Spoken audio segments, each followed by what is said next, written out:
গুনাহ করা, তাহলে এখানে বলছেন কি রাসূলুল্লাহ সাল্লাল্লাহু আলাইহি ওয়াসাল্লাম, ইত্তাকিল মুহারামা তাকুন আবুদান নাস, তুমি গুনাহ ছেড়ে দাও, তখন তুমি সর্বোৎকৃষ্টকারী ইবাদতকারী বনবা। সুবহানাল্লাহ বিহামদি।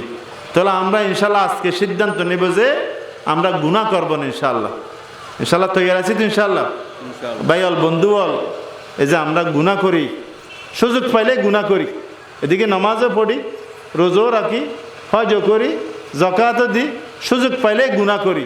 গুনাহ সামনে আসলে আল্লাহর হুজুরিয়ত ওয়া হুয়া মাআকুম আইনামা কুনতুম, আপনার বুঝতে হবে আল্লাহ পাক রব্বুল আলামিন আমাদের সাথেই আছে। ওয়া হুয়া মাআকুম আইনামা কুনতুম ওয়া হুয়া আকরাবু মিন হাবিলিল ওয়ারিদ। আল্লাহ পাক রব্বুল আলামিন শায়রক থেকে আরো কাছে বলতেছে, কারামান কাতিবিন ইয়ালামুনা মা তাফআলুন, এদিকে কারামান কাতিবিন ফেরেশতা আছে, আনা ইয়ালামুনা মা তাফআলুন, আমরা কি করতেছি না করতেছি সব কিছু জানে এবং লিখতেছে। এবং অঙ্গ প্রত্যঙ্গ আমরা কি করতেছি না করতেছি এগুলো খেয়াল করে। কিয়ামতের ময়দানে যখন মানুষদেরকে আল্লাহ পাক বলবেন তুমি এই করেছো, সেই করেছো, এই গুনাহ করেছো, ওখানেও মানুষ মিথ্যা কথা বলবে। তো হয়তো তোমার কাছে আলেম ওলামারা যায় নাই, রসুল আমার পক্ষ থেকে রসুল যায় নাই তোমাকে বোঝানোর জন্য, ইয়া বারিরাহি আমার কাছে কোনো রসুল আসে নাই, আমার কাছে কোনো আলেম ওলামারা তবলিগ করে নাই, দাওয়াত দেয় নাই, ওয়াজ নসিহত করে নাই, যদি করতো তাহলে আমি সংশোধন হয়ে যেতাম। হয়তো আচ্ছা হয়তো ইয়া বারিলাহি আমি যে গুনাহ করছি কারামুন কাতিবিন ফেরেশতা লেখছে, এগুলা সব মিথ্যা লেখছে, যে আমি কোনো গুনাহ করিনি, নাউজুবিল্লাহ মিন জালিক। তখন আল্লাহ পাক রব্বুল আলামিন কিয়ামতের ময়দানে কি করবে? সূরা ইয়াসিনে আছে এগুলা, ওয়া নাখতিমু আলা আফওয়াহিহিম ওয়া তুকাল্লিমুনা আইদিহিম ওয়া তাশহাদু আরজুলুহুম বিমা কানু ইয়াকসিবু। এই যে আল্লাহ পাক রব্বুল আলামিন মুখের মধ্যে থালা মারে দেবে, মুখে কোনো আওয়াজ করতে পারবে না। ওয়া তাশহাদু আরজুলুহুম ওয়া তুকাল্লিমুনা আইদিহিম, হাতে আমার সাথে কথা বলবে কিয়ামতের ময়দানে। আল্লাহ পাকের সামনে হাতে সাক্ষী দিবে কোথায় কোথায় এই হাত গেছে, কি কি ধরছে, কি চুরি করছে, কি ডাকাতি করছে, কাকে মারছে, কি কলম দিয়া কি ডাকাতি করছে, কি চুরি করছে। কথা বুঝছেন? আমাদের দেখতেছেন না, আমাদের অনেক কোর্ট কাছারিতে, সচিবালয়ে, আমাদের টিউন অফিসে দেখতেছেন না, মানে কলম দিয়া কোনো ওখানে প্রকল্প কিছু নাই, কাগজপত্রের মধ্যে প্রকল্প বানাইয়া বউ ছাত্রছা রেডি করি, যখন ডিসেম্বর আসে নতুন নতুন বউ স্যার প্রকল্প বানাই, কাগজপত্রে শেষ, বাজেট ফুল, বাজেট যেগুলো দিয়েছিল ডিসেম্বরে শেষ, জুন ফাইনালে শেষ। কথা বুঝছেন? এগুলো সব কি দিয়ে করতেছে? হাত দিয়ে করতেছে না, কলম দিয়ে করতেছে না, হাতে বলে দেবে কাল কিয়ামতের ময়দানে। ওয়া তুকাল্লিমুনা আইদিহিম ওয়া তাশহাদু আরজুলুহুম বিমা কানু ইয়াকসিবুন। পায়ে হেঁটে হেঁটে কোথায় গেছে অপরাধ করার জন্য, রাত্রের অন্ধকারে কোথায় গেছে, দিনের আলোতে কোথায় গেছে, পায়ে। তাহলে আমাদের কাজ করার মেন মাধ্যম হলো দুইটা, হাত আর পা। আর যতগুলো আছে এগুলো হাতে পার তাবে, মেন দুইটার কথা বলিয়া আল্লাহ পাক আমাদেরকে বুঝাইছে। মানে সব চোখে কোথায় দেখছে, নাকে কি গ্রান নিছে, মুখে কি বলছে, চোখে কোথায় দেখছে, কানে কি শ্রবণ করছে। আমাদের যে ইয়ারফোন দিয়া, ইয়ারফোন আছে না মোবাইলের ইয়ারফোন, মানে ওখানে মেমোরি কার্ড লাগাইয়া সুন্দরভাবে আমরা শুনতেছি কান দিয়া। কেউ জানে না তো, আমার মাও জানে না, বাবাও জানে না, সমাজের কেউ জানে না আমি কি এই যে গান শুনতেছি যে আমরা, এই যে গানের খবর জানেন হাদিস শরীফ আছে, আলগেনা ইউনবিতুন নেফাক, অর্থাৎ বাদ্য বাজানা, এটা নেফাক, কলবের মধ্যে নেফাক সৃষ্টি হয়। নেফাক মানে দুকাবাজি, গুনার আগ্রহ সৃষ্টি হয়। বাদ্য বাজানার দ্বারা গুনার আগ্রহ সৃষ্টি হয়। কমা ইউনবিতুল মাউ আযরা ফিল আরদি, অর্থাৎ যেরকম পানি দ্বারা জমিনের মধ্যে গাছ সৃষ্টি হয়, গাছ উদিত হয়, তদরূপ বাদ্য বাজানা দ্বারা, গান দ্বারা মানুষের কলবের মধ্যে কুফরি সৃষ্টি হয়, নেফাক সৃষ্টি হয়।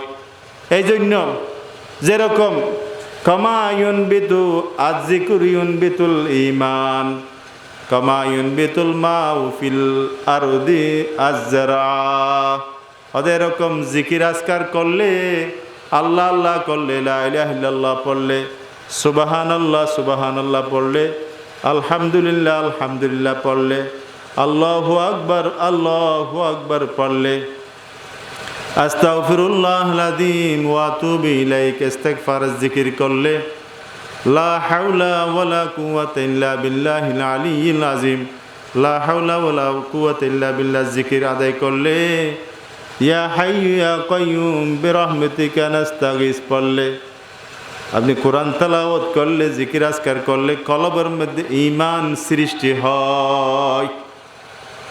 যেরকম বৃষ্টির দ্বারা জমিনের মধ্যে গাছ সৃষ্টি হয়, সবজিয়াত সৃষ্টি হয়, উদিত হয়, পানির দ্বারা জমিন তাজা হয়, মরা জমিন জীবিত হয়, তদরূপ জিকির আজকারের দ্বারা মানুষের কলবের মধ্যে ঈমান তাজা হয়। সেরকম বাদ্য বাজানোর দ্বারা, গান দ্বারা কলবের মধ্যে নেফাক সৃষ্টি হয়, মুনাফিকি সৃষ্টি হয়। আপনার কলবের মধ্যে যদি মুনাফিকি সৃষ্টি হয় তাহলে আপনি আর আমি মুনাফিক হয়ে যাব। ইন্নাল মুনাফিকিনা লাফিদ দারকিল আসফল, মুনাফিকদের স্থান হলো কাল কিয়ামতের ময়দানে জাহান্নামের শেষ তবকায়। নাউজুবিল্লাহ মিন যালিক, সবাই বলেন নাউজুবিল্লাহ মিন যালিক। বাদ্য বাজানা থেকে আমরা বেঁচে থাকবো ইনশাআল্লাহ, গান থেকে বেঁচে থাকবো ইনশাআল্লাহ।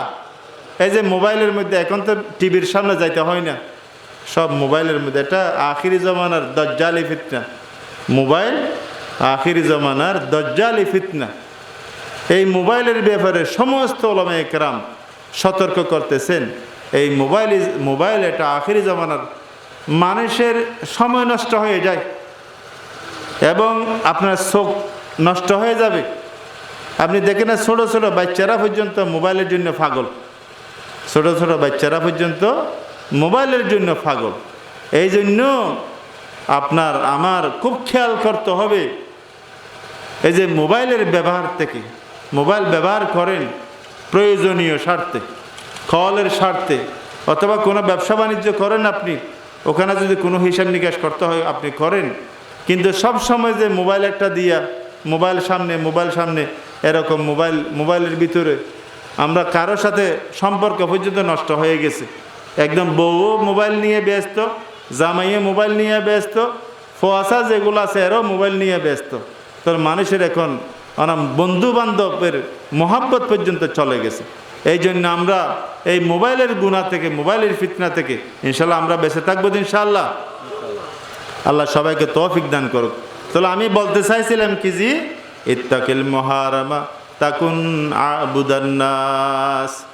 তাহলে আমি বলতে চাইছিলাম যে হযরত মাওলানা তকি উসমানী সাহেব মদ্দাজিলুল আলীকে, ওনার পীর সাহেব, অনেক বড়, বর্তমান বিশ্বের মধ্যে সবচাইতে বড় আলেম মাওলানা মুফতি তকি উসমানী সাহেব।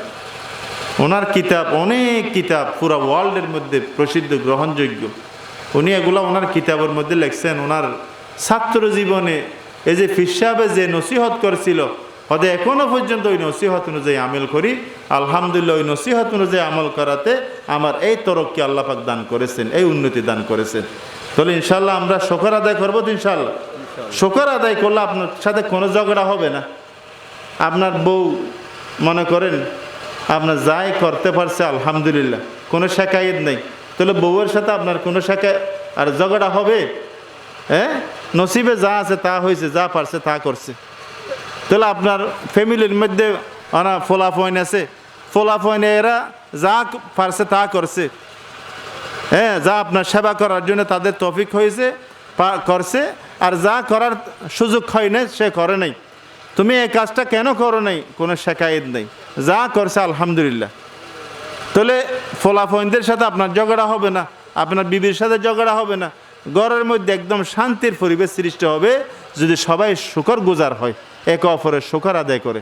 শুকর আল্লাহ জাযাকুমুল্লাহ খায়র, মাল্লাম ইয়াশকুরিন্নাস লাম ইয়াশকুরিল্লাহ।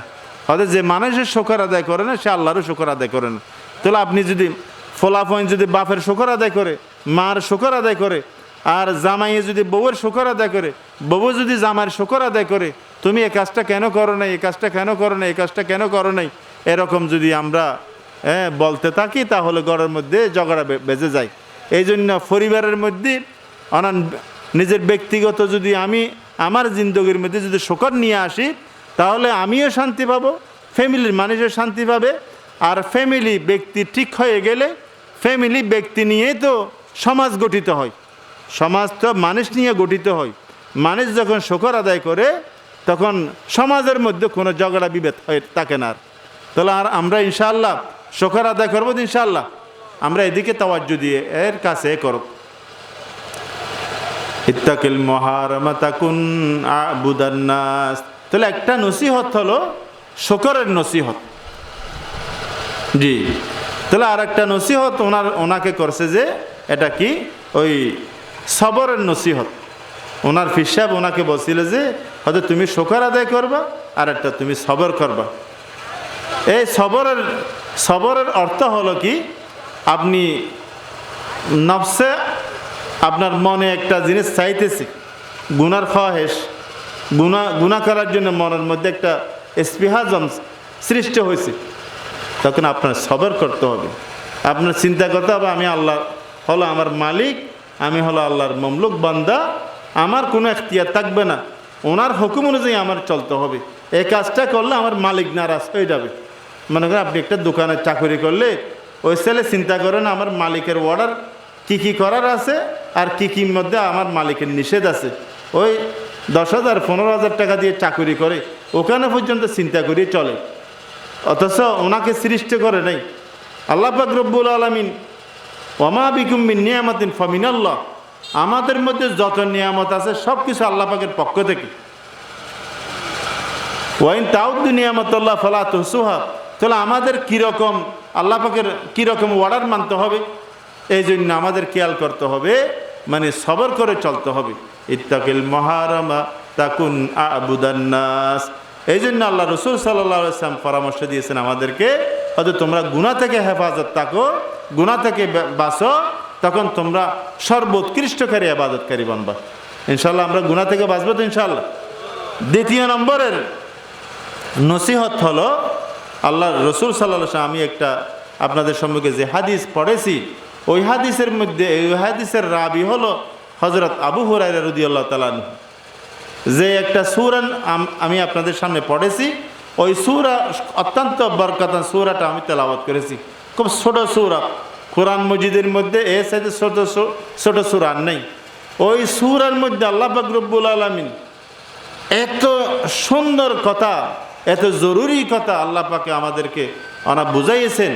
ওই কথা অনুযায়ী যদি আমরা চলি তাহলে দুনিয়ার মধ্যে আমরা কেউ ক্ষতিগ্রস্ত হব না।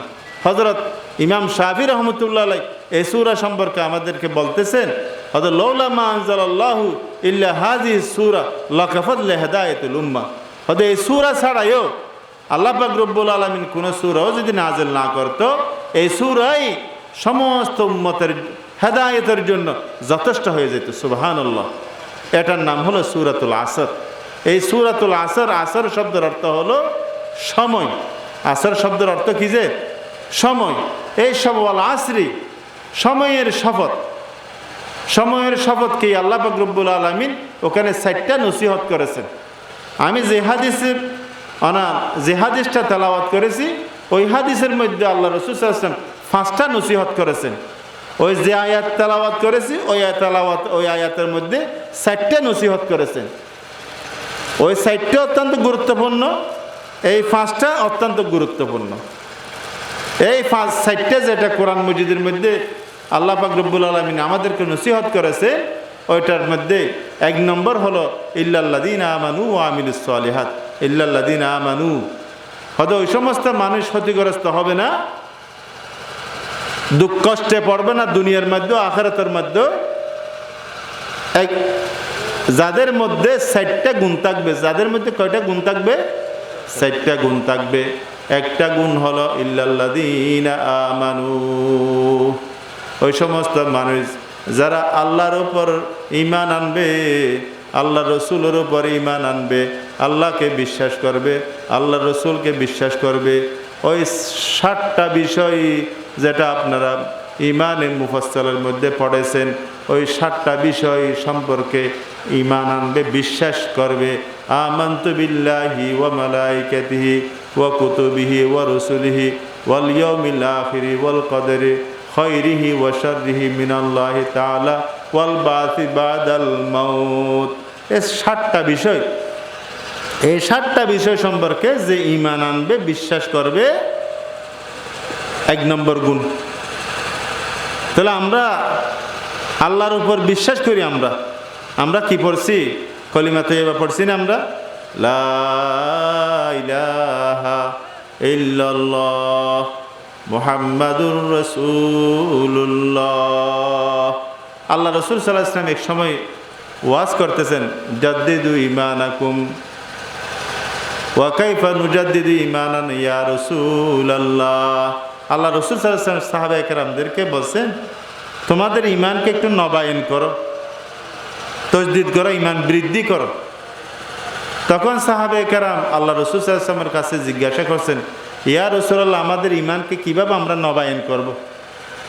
তখন আল্লাহ রাসূল সাল্লাল্লাহু আলাইহি ওয়াসাল্লাম ইরশাদ করেছেন, আকসিরু মিন কাউলি লা ইলাহা ইল্লাল্লাহ।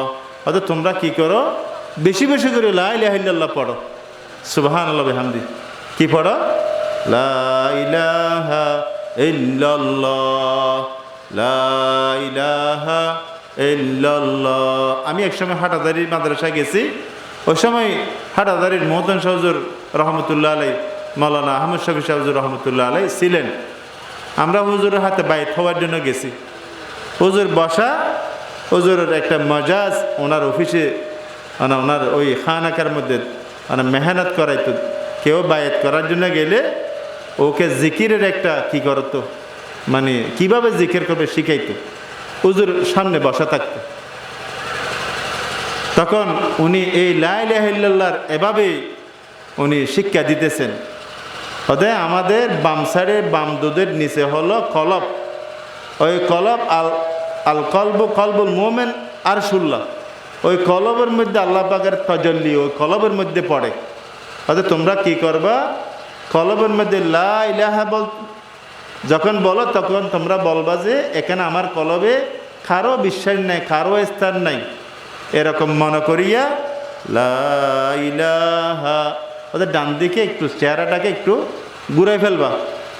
আবার ইল্লাল্লাহ যখন বলবা, তখন মনে করবা যে তোমার আমার কলবে একমাত্র বিশ্বাস কার আছে, যে আমি একমাত্র কাকে বিশ্বাস করি? আমার হায়াতের মালিক, আমার মওতের মালিক, আমার রিজিকের মালিক, সব কিছুর মালিক একমাত্র কে? আল্লাহ। লা ইলাহা ইল্লাল্লাহ, লা ইলাহা ইল্লাল্লাহ, লা ইলাহা ইল্লাল্লাহ। আলহামদুলিল্লাহ, আপনারা তো বান্যাশ্বর এলাকার লোক, খুব দিনদার লোক। আমার এই যে আমার হুজুরের এলাকার লোক এবং আমার বান্যাশ্বর মোহতন সাহেব মদ্দাজিলুল আলী কারি নুর সুলতান সাহেব মদ্দাজিলুল, অত্যন্ত ওনারা খুব দিনদার লোক। আলম ওলামাদের সোহবত পেয়েছেন আপনারা। বান্যাশ্বর মাদ্রাসা খুব ভালো মাদ্রাসা, ওখানে ভালো তালিম হয়।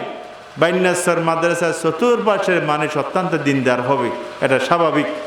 আজকেও আমি একটা সিএনজির ওই নিয়ে আসছি, যে ওই সিএনজির ড্রাইভার আপনাদের এলাকার, ওনার মাথার মধ্যে কত সুন্দর টুপি, মুখের মধ্যে কত সুন্দর দাড়ি, কত মানে ওনার কথাবার্তা কত সুন্দর মুআদ্দব আদব, আলেম ওলামাদের প্রতি মোহাব্বত, এটা বড় নিয়ামত। এটা মাদ্রাসার উসিলায় পেয়েছেন, আলেম ওলামাদের সোহবতের উসিলায় পেয়েছেন। এই জন্য আপনারা কদর করবেন, মাদ্রাসাকে কদর করবেন, আলেম ওলামাদেরকে কদর করবেন, আলেম ওলামাদের পিছে পিছে চলবেন, তাদের সোহবতে থাকবেন। ওয়াকুনু মা সাদিকিন, কোরআন মজিদে আছে, তুমি যদি ভালো হতে চাও তাহলে মা সাদিকিনের সাথে তুমি উঠা বসা করো। আল মারু মা মান আহাব, হাদিস শরীফ আছে, তোমার হাসর নসর হবে দুনিয়াতে যার সঙ্গে তুমি উঠা বসা করো, তোমার হাসর নসর হবে তাদের সাথে। এই জন্য সৎসঙ্গে সাথ, সৎসঙ্গে সর্ববাস, অসৎসঙ্গে সর্বনাশ। ইয়ারে বদ বত্তর ববদ আজমারে বদ হককে জাতে পাক আল্লাহুস সামাদ। এই ভালো দোস্ত, এটা খুব ভালো। খারাপ দোস্ত এটা সাপের মতো। সাপ যেরকম, আপনি সাপের সাথে দোস্তালি করলে সাপ আপনাকে বিষ ছাড়া কিছু দিতে পারবে? তদুরও আপনি একটা ডাকাত ছেলে, ইয়াবা খায়, মোবাইল আসক্ত একটা ছেলে, ওই খারাপ লোক যারা নমাজ পড়ে না, আলেম ওলামাদেরকে মানে না, মসজিদ মাদ্রাসাকে মোহাব্বত করে না, ওই রকম লোকদের সাথে যদি আপনি চলাফেরা করেন, তাহলে ওনার কাছ থেকে আপনি কি পাবেন? ওনার কাছে যা আছে তাই তো আপনি পাবেন। এই জন্য আপনার খেয়াল করতে হবে, আপনার অবশ্যই খেয়াল করে চলতে হবে। তাহলে আমি বলতে চেয়েছিলাম কি, এই যে সূরাটা আমি আপনাদের সামনে তেলাওয়াত করেছি, ওই সূরার মধ্যে আল্লাহ পাক রব্বুল আলামিন 60টা গুণের কথা বলছেন। ওই 60টা গুণ যদি যার কাছে থাকবে সে সফল, আর যে 60টা গুণ ওই যার কাছে না থাকবে সে দুনিয়া শেষ, আখিরাতে শেষ, সে দুনিয়াতে আসিও নিষ্ফল। ইল্লাল্লাযীনা আমানু, অর্থাৎ যার ভিতরে ঈমান থাকবে। ঈমানের জায়গা হলো কলব। সর্বপ্রথম আল্লাহ রাসূল সাল্লাল্লাহু আলাইহি ওয়াসাল্লাম দুনিয়ার মধ্যে আসিয়া কলবের উপর মেহনত করেছেন। এই জন্য ঈমান, জাদ্দিদু ঈমানাকুম। এই জন্য ইনশাআল্লাহ আমরা সকাল বিকাল, ফজরের নামাজের পর, মাগরিবের নামাজের পর কমসে কম আমরা ইনশাআল্লাহ 100 বার ইস্তেগফার পড়ব ইনশাআল্লাহ। পারবো তো ইনশাআল্লাহ? আল্লাহ রাসূল সাল্লাল্লাহু আলাইহি ওয়াসাল্লাম সবসময় ইস্তেগফার পড়তেন, অথচ আল্লাহ রাসূল সাল্লাল্লাহু আলাইহি ওয়াসাল্লামের কোনো গুনাহ নাই, তারপরেও আল্লাহ রাসূল সাল্লাল্লাহু আলাইহি ওয়াসাল্লাম বেশি ইস্তেগফার পড়তেন। আল্লাহ রাসূল সাল্লাল্লাহু আলাইহি ওয়াসাল্লাম, হতে আপনি ইস্তেগফার কেন এত ঘন ঘন পড়েন? হতে ইস্তেগফার করা এটা একটা ইবাদত। ইস্তেগফার পড়া, আস্তাগফিরুল্লাহল আযীম ওয়া আতুবু ইলাইহি, আল্লাহ তুমি আমাকে মাফ করে দাও, আল্লাহ তুমি আমাকে মাফ করো, এটা বলাটাও একটা ইবাদত। কথা বুঝছেন তো? ইস্তেগফার, আমরা তো গুনাহগার, আমাদের অবশ্যই তো ইস্তেগফার পড়তে হবে। মনে করেন আমাদের আমলনামা বাইর করেছে আল্লাহ পাক রব্বুল আলামিন, ওখানে এই গুনাহ করছি, এই গুনাহ করছি, এই গুনাহ করছি, আবার মাঝখানে কোথাও গিয়ে আবার আস্তাগফিরুল্লাহল আযীম ওয়া আতুবু ইলাইহি পাইছি, আমার বান্দা মাফ চাইছে, আমার বান্দা গুনাহ করেছে আবার মাফও তো চাইছে। ওই মাফের উসিলাই আমাদেরকে আল্লাহ পাক রব্বুল আলামিন ক্ষমা করে দেবেন। এই জন্য আমরা ইনশাআল্লাহ ইস্তেগফার পড়ব তো ইনশাআল্লাহ। ইস্তেগফার পড়লে দেখবেন আপনার, হযরত ইমাম হাসান বসরি রহমতুল্লাহ আলাইহির কাছে যখন একটা লোক আসছে, হুজুর আমার অসুখ, আমার জন্য একটু দোয়া করেন না। তুমি ইস্তেগফার পড়ো। হুজুর আমার ছেলে হচ্ছে না, আমার কোনো ছেলে সন্তান মেয়ে সন্তান নেই, তুমি ইস্তেগফার পড়ো। হুজুর আমার শ্বাসবাস কিছু হচ্ছে না, তুমি ইস্তেগফার পড়ো। যে কোনো রোগের জন্য, যে কোনো গুনার জন্য, যে কোনো সমস্যার সমাধানের জন্য এটা হলো ইস্তেগফার। ইনশাআল্লাহ আমরা ইস্তেগফার পড়বো ইনশাআল্লাহ। তাহলে ফজরের নামাজের পর কমসে কম আমরা ইস্তেগফার কয়বার পড়বো ইনশাআল্লাহ? মাগরিবের নামাজের পর 100 বার, আর কমসে কম ফজর এবং মাগরিবের পরে কোনো সময় বসিয়া, আপনি ওখানে বসার জন্য টাইম না পেলে আপনি ওই ক্ষেতের মধ্যে যাচ্ছেন, দোকানের মধ্যে যাচ্ছেন, হাঁটিয়ে হাঁটে পড়েন আস্তাগফিরুল্লাহল আযীম ওয়া আতুবু ইলাইহি, আস্তাগফিরুল্লাহল আযীম ওয়া আতুবু ইলাইহি বাড়িতে, অথবা আস্তাগফিরুল্লাহ আস্তাগফিরুল্লাহ আস্তাগফিরুল্লাহ আস্তাগফিরুল্লাহ ইনশাআল্লাহ। এরপরে কমসে কম আমরা কলিমায়ে তয়্যিবা বেশি বেশি করার জন্য বলছেন না রাসূলুল্লাহ সাল্লাল্লাহু আলাইহি ওয়াসাল্লাম? কমসে কম আমরা সকাল বিকাল 100 বার কলিমা তয়্যিবা পড়ব। লা ইলাহা ইল্লাল্লাহ, লা ইলাহা ইল্লাল্লাহ, লা ইলাহা ইল্লাল্লাহ। আওয়াজ করে একটু, লা ইলাহা ইল্লাল্লাহ, লা ইলাহা ইল্লাল্লাহ, লা ইলাহা ইল্লাল্লাহ। এভাবে ইনশাআল্লাহ 20 বারের মাথা গিয়ে মুহাম্মাদুর রাসূলুল্লাহ, মুহাম্মাদুর রাসূলুল্লাহ সাল্লাল্লাহু তাআলা আলাইহি ওয়াসাল্লাম। ইনশাআল্লাহ এগুলো মনে থাকবে তো ইনশাআল্লাহ? ইনশাআল্লাহ। তাহলে 100 বার কলিমা তয়্যিবা পড়ব কমসে কম সকালে এবং বিকালে, আর কমসে কম 100 বার দরুদ শরীফ পড়ব ইনশাআল্লাহ। দরুদ শরীফ, দরুদ ইব্রাহিমী আছে, দরুদ যে কোনো দরুদ আছে, আর যদি বেশি লম্বা দরুদ আপনি না জানেন তাহলে আপনি সাল্লাল্লাহু আলাইহি ওয়াসাল্লাম, সাল্লাল্লাহু আলাইহি ওয়াসাল্লাম, সাল্লাল্লাহু আলাইহি ওয়াসাল্লাম, সাল্লাল্লাহু আলাইহি ওয়াসাল্লাম, সাল্লাল্লাহু আলাইহি ওয়াসাল্লাম, এগুলা ইয়াদ থাকবেন ইনশাআল্লাহ। অথবা আল্লাহুম্মা সাল্লি আলা মুহাম্মদ ওয়া আলা আলিহি ওয়াসাল্লিম, আল্লাহুম্মা সাল্লি আলা মুহাম্মদ ওয়া আলা আলিহি ওয়া সাল্লিম। সংক্ষেপ, আল্লাহুম্মা সাল্লি আলা মুহাম্মদ ওয়া আলা আলিহি ওয়া সাল্লিম তাসলিমা। ইনশাআল্লাহ মনে থাকবে ইনশাআল্লাহ। তাহলে 100 বার সকাল বিকাল দরুদ শরীফ আদায় করবে ইনশাআল্লাহ। পারবো তো ইনশাআল্লাহ? আর যদি পারেন 100 বার সুবহানাল্লাহ সুবহানাল্লাহ সুবহানাল্লাহ সুবহানাল্লাহ, পারবেন তো ইনশাআল্লাহ? 100 বার আলহামদুলিল্লাহ আলহামদুলিল্লাহ। সুবহানাল্লাহর মানে জানেন? ও আল্লাহ, তোমার কাছে কোনো দোষ নাই। ও আল্লাহ, সমস্ত দোষ থেকে তুমি পবিত্র, সমস্ত দোষ থেকে তুমি পবিত্র। ও আল্লাহ, তুমি সমস্ত দোষ থেকে তুমি পবিত্র। সুবহানাল্লাহ। এরপরে আলহামদুলিল্লাহ 100 বার, আলহামদুলিল্লাহ আলহামদুলিল্লাহ আলহামদুলিল্লাহ আলহামদুলিল্লাহ 100 বার। এরপরে আল্লাহু আকবার আল্লাহু আকবার। আলহামদুলিল্লাহর মানে কি? আল্লাহ, সমস্ত গুণাবলী তোমার জন্য, সমস্ত প্রশংসা তোমার জন্য। সমস্ত প্রশংসা কার জন্য? আল্লাহ, তোমার জন্য। সমস্ত প্রশংসা তোমার জন্য। কারণ কেন? আল্লাহর কাছে কোনো দোষ নাই। সমস্ত গুণাবলী কার জন্য? সমস্ত জামাল কামাল নওয়াল, যত সৌন্দর্য আছে, যত গুণ আছে, যত ক্ষমতা আছে, যত ইজ্জত আছে, সব কিছু একমাত্র কার জন্য? আল্লাহর জন্য। আর যত উপকার করে, আল্লাহর চাইতে বড় উপকার করানোওয়ালা কেউ আছে? আল্লাহর চাইতে বড় দানবীর কেউ আছে? আছে? আল্লাহর রাসূল সাল্লাল্লাহু আলাইহি ওয়াসাল্লাম বলতেছেন, সবচেয়ে বেশি দানবীর হলো আল্লাহ পাক রব্বুল আলামিন। এরপরে দানবীর হলো সুম্মা আনা, এরপরে দানবীর হলো আমি মুহাম্মদ আরবি সাল্লাল্লাহু আলাইহি ওয়াসাল্লাম। এরপরে দানবীর হলো আনা উলামা উম্মতি, হয়তো এরপরে দানবীর হলো আর উম্মতের আলেমুল উলামা, যারা খায়রুকুম মান তাআল্লামাল কুরআন ওয়া আল্লামা। দ্বীনের কথা মানুষদেরকে বুঝাই, ধর্মের কথা মানুষদেরকে বুঝাই, মানুষদেরকে আল্লাহর কাছে ডাকে। এই যদি মানুষ এই কথাগুলা মানে, তাহলে মানুষ জাহান্নাম থেকে বাঁচিয়া জান্নাতের উপযোগী হতে পারবে। এর চাইতে বড় দান, এর চাইতে বড় উপকার দুনিয়ার মধ্যে কোনো উপকার নাই। সুবহানাল্লাহ বিহামদি। এই জন্য সবচেয়ে দানবীর হলো আল্লাহ পাক রব্বুল আলামিন। এরপরে দ্বিতীয় নম্বরের দানবীর হলো সৈয়দুল মুরসালিন হযরত মুহাম্মদ মুস্তাফা সাল্লাল্লাহু আলাইহি ওয়াসাল্লাম। এরপরে তৃতীয় নম্বরের দানবীর হলো উম্মতের উলামায়ে কেরাম। সুবহানাল্লাহ বিহামদি।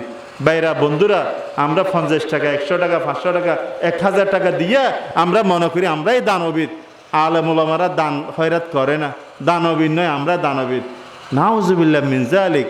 একটা আলেম আপনার জন্য যত